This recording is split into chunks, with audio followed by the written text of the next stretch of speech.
we were stunned, Francine, was Britain.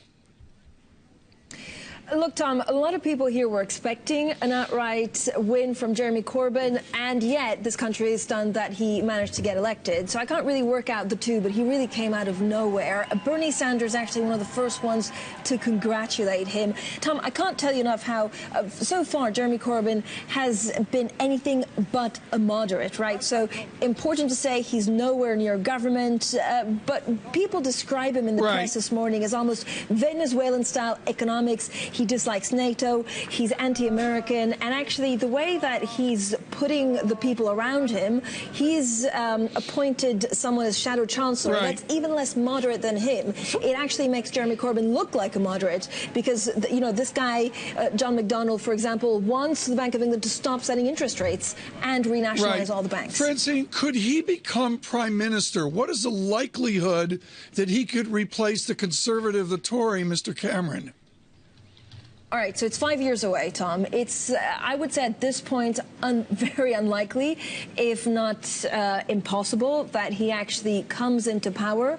But what this means is a very fragmented Labour Party. It also means that the Conservatives don't really have an opposition party.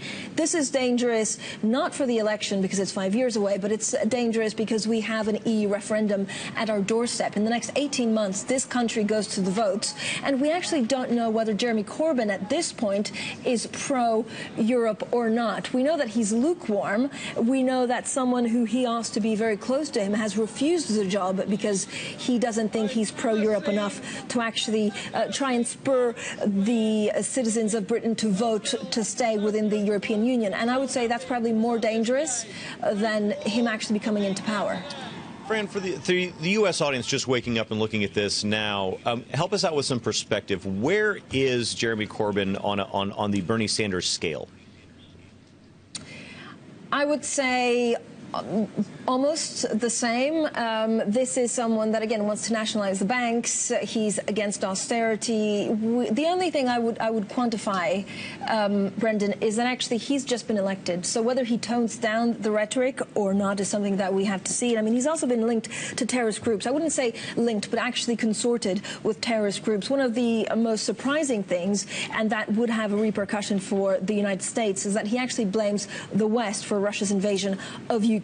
You can see this is hard left. This is, you know, hard left that the Europeans do very well, but they don't usually come into power, let alone, you know, govern a very important British political system. And it's shocking because it's the UK, right?